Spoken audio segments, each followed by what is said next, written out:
So, my idea was to do two 8x10 canvases next to each other and have the same color scheme except to have black base on one and a white base on the other. So, they would kind of be a matching pair. That was my idea. So, I added some green that I made that I added iridescent medium to, and some bronze. And both of those have some Floetrol and water to make them more pourable.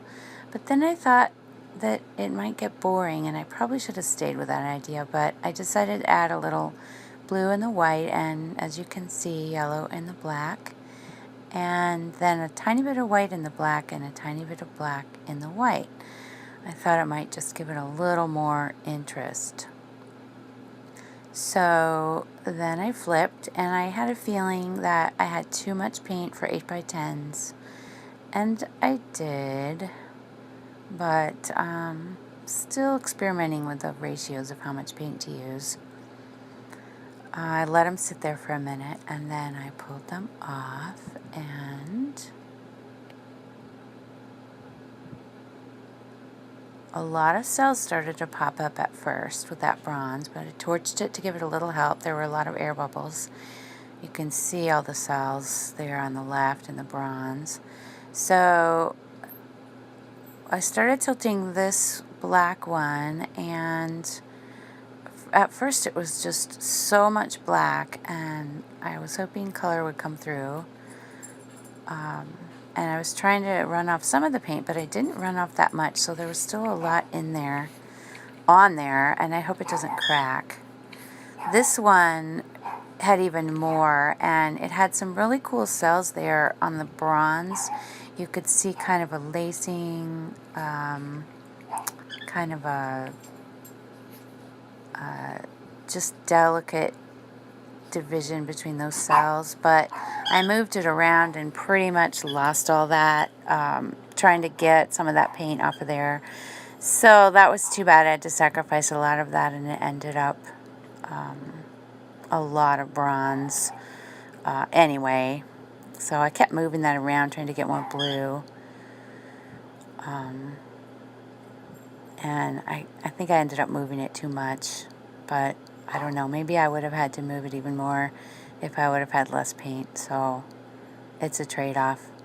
So I let that sit for a minute, and then I saw, of course, that I spilled blue on the black painting, which wasn't supposed to have any blue. So I sacrificed some of the stuff on the side there to run it off. I thought maybe it was meant to be, and then I thought, no, it doesn't belong there. So then the other one was still bugging me with all that bronze area that just looked like nothing happening.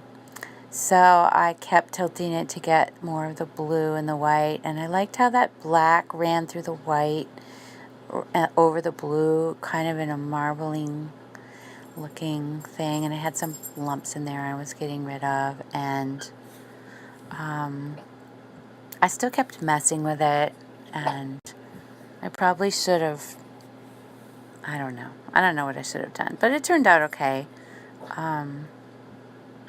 I just kept tilting off more of that bronze. So I ended up getting a lot more of the blue on there, so it turned out okay. It turned out interesting. We'll see how it dries. And then the other one, as you can see, a lot of the yellow came back up through with the bronze and used up a lot of that black space. So that was good. And so now I'm going in to look more closely, and there was, sorry, my dog keeps barking. There was a lot of green sort of very gently coming up through. Not a lot, a little.